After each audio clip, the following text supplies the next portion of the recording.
So what we're going to do today? We're going to try out our new microphones. And that's it. Okay. They sound good to you? Beautiful. Sound good to me? Sound good to you. All right, guys. Catch you on the next video. Bye.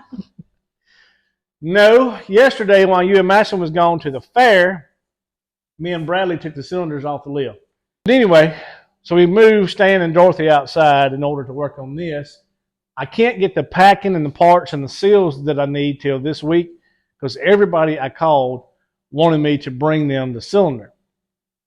Well, Bradley works on forklifts and that sort of thing, and he's all the time repacking cylinders. Well, he come over and helped me take them down, and he pulled the rod out of one of them. This is what it looks like right here.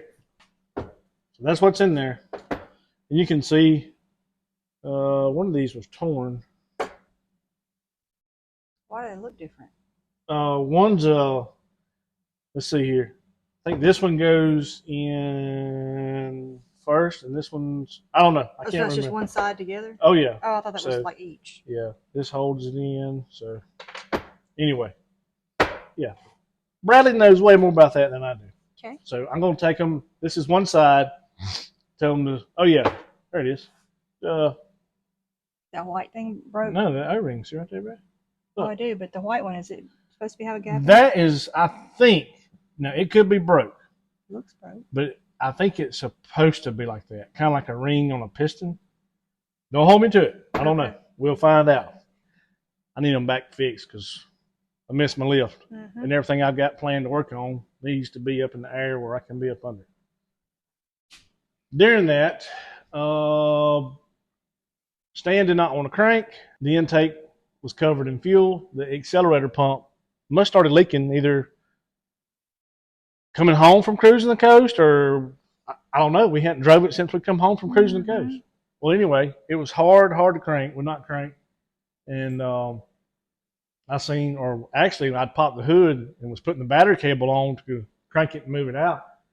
And Bradley was like, "What's that gas right there?" I looked over the intake, and you can see where it run down the intake, and was all pulled up right there. So I soaked it up and got it fired up, backed it out. So I want to put a accelerator pump on that today. Let's go out here so we can't get this thing to crank.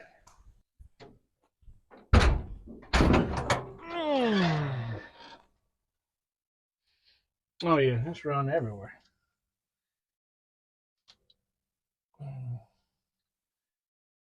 Even all down this side over here. I don't know if I have any gas left over, but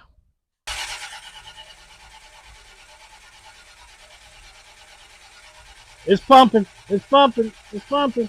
It's pumping. Oh, it's picking it back up. I hear it. Look, it's there. Uh-oh. Keep her alive.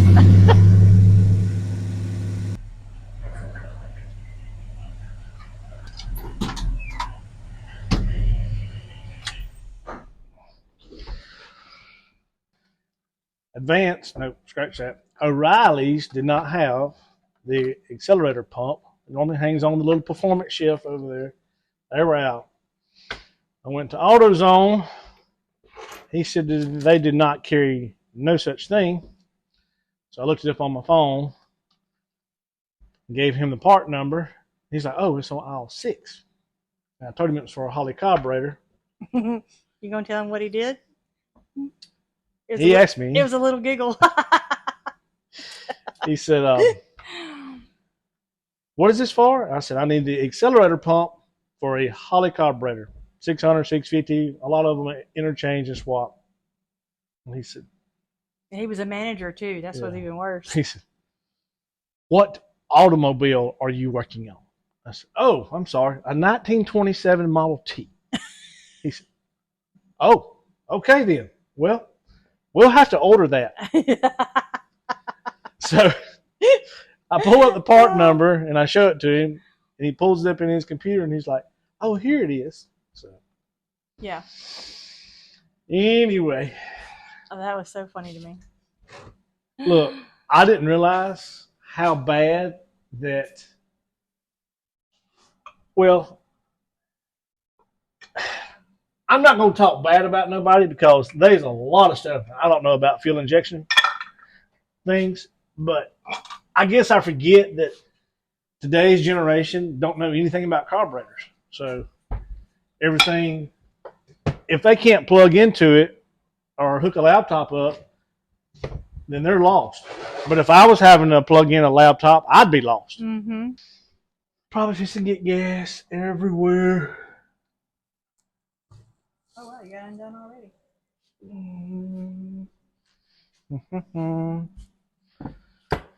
Let me go.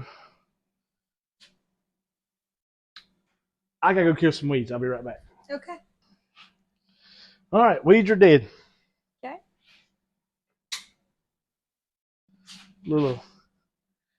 Little baby carburetor. This ain't but like a 600, but it's all that old 360 wants because it ain't got no compression. I'm trying not to tear that gasket because I bet you I don't have any more. I'm talking about this gasket here. Mm-hmm. You see that screw right there? Mm-hmm. So,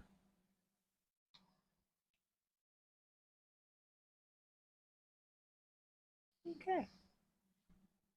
So it is a little bitty thing. mm-hmm.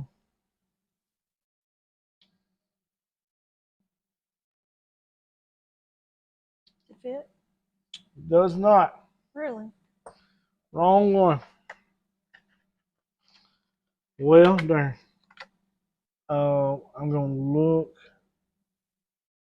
and see if I have a spare. All right. Let me look around. I'll be back. Let's take these two over there because I think they was the most recent carburetors being used on something. I can use one of these. Single pump, vacuum secondary, electric choke. Good gosh. Weight difference? Heck yeah. Single pump, vacuum secondary, electric choke. I mean, I'm serious. Like this carburetor weighs 7 pounds. This one weighs like 2. a pound. Alrighty. American, Chinese. So I'm going to rob this accelerator pump. Oh, yeah, that's still got gas in it. How about that? Make sure I'm putting this on the right way. See, you can still see the outline where it was on the other carburetor. So let's put it the same way. And it'll stand a better chance of not leaking, hopefully.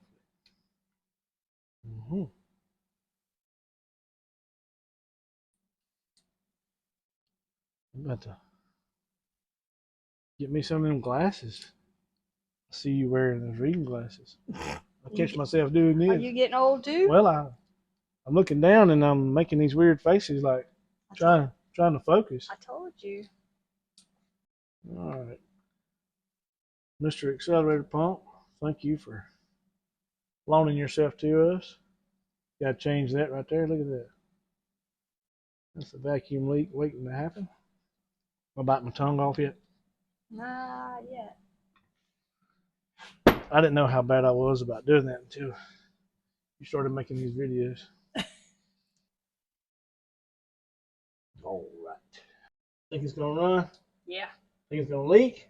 Well, we know it's gonna run. I don't know why. I didn't know what that was. What was that? The radiator had air in it. Oh, I thought it was behind me. Well, I did too at first. I don't like that. It's not like me. Do what? I thought this thing had washers on it. Did I not take washers off?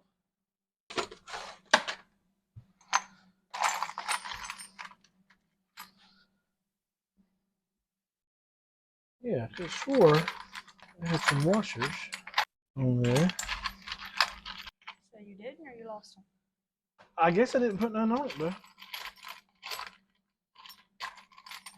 But I'm such a freak about cracking or breaking ears off of carburetors. That's very unlike me. And just some little thin washers, just a little something to give it a little more support. Because I had a friend of mine bust an ear off of a brand new carburetor. I still have it. It's sitting over there on the shelf. And it's never been run. What always made me nervous is when you're pulling the engine with a carburetor plate, or intake plate, I should say. How you bolt it down flat and pull it out of there. That has always made me nervous. Cause I'd be like, I'm waiting for a stud or the ears to bust or something to pull out. Oh man. Cause I've seen guys hook a big block Ford or big block Chevrolet with a turbo 400 or C6, whatever motor transmission combo they're pulling. And they're pulling all that weight off that little plate, like those right there. I mean, yeah, we use them. We're guilty of it. But I'm like, holy moly. And be my luck, it would break about the time it's all sitting right on top of the grill and everything. Right over the radiator support. I know what I'm missing. Your milk crate? Yes.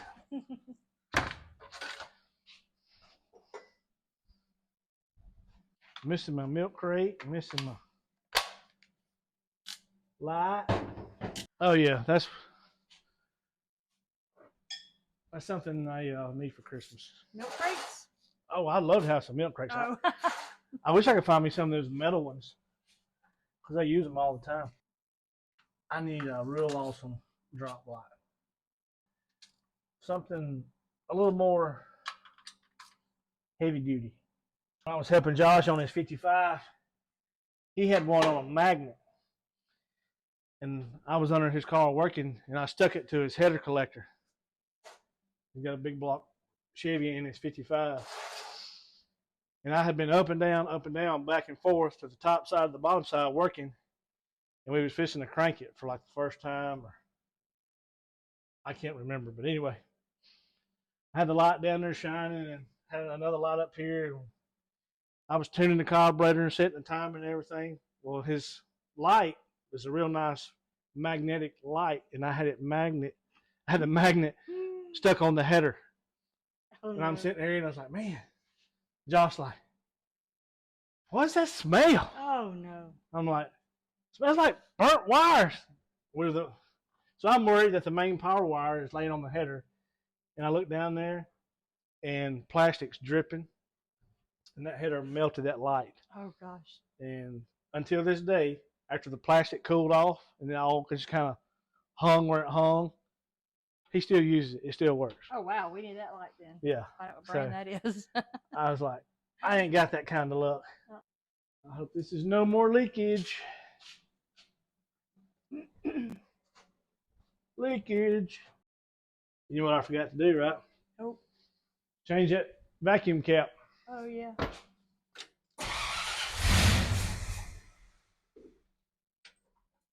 Getting close. Oh yeah, we're good now.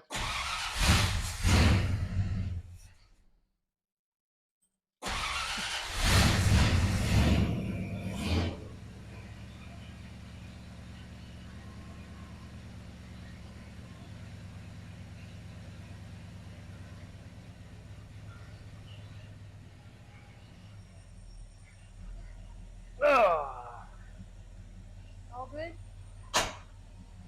We got to check for leaks, baby. Though.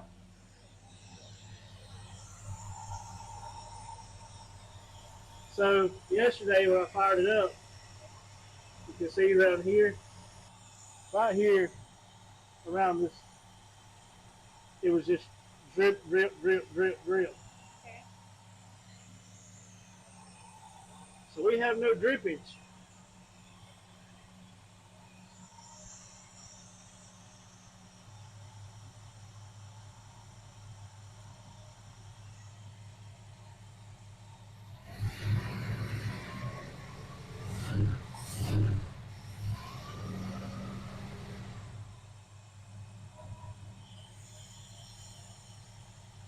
This old girl's always run good Oh yeah. until the lifter goes to ticking. It has one lifter that'll come unprimed. It'll tick when you first crank it, and then sometimes out of nowhere it'll just go to ticking and come back.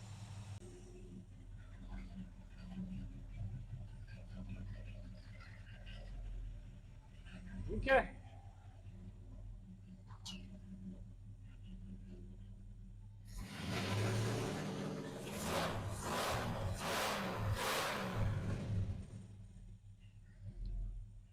That You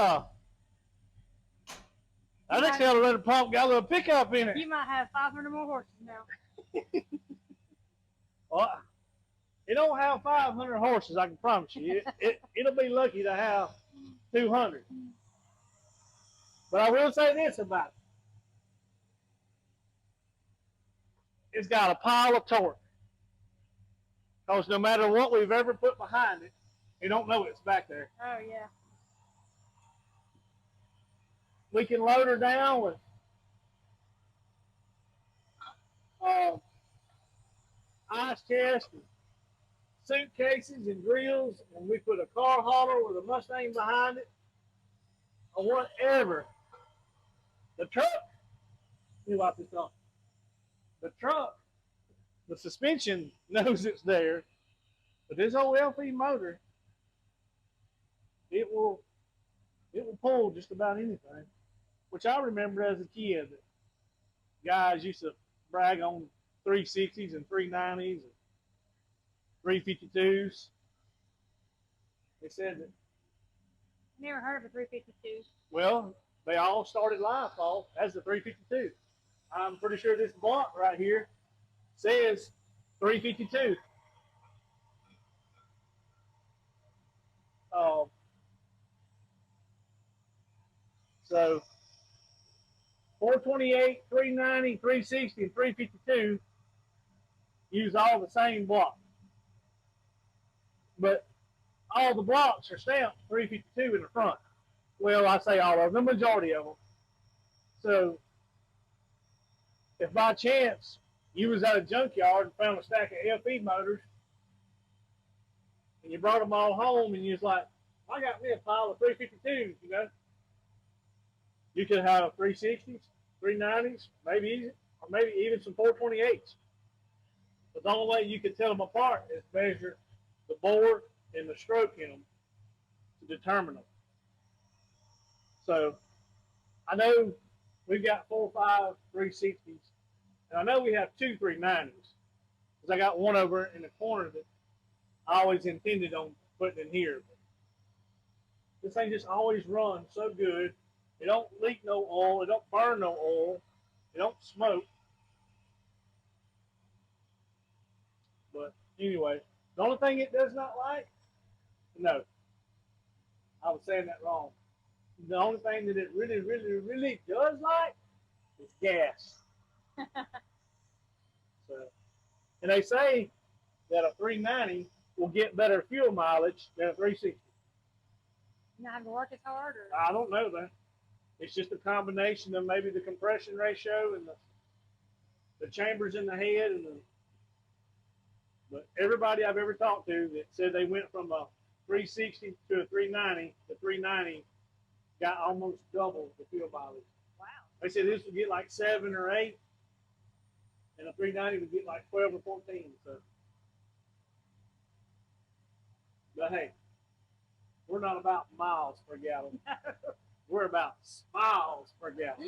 Let me check the temperature on this thing. Oh yeah, it's about 130 now.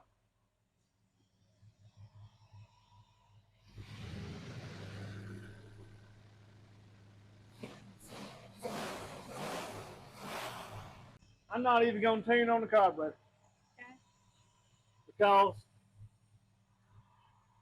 it runs so good all week cruising the coast. I'm not going to touch the screw on it. There is no gas, no leakage. All right.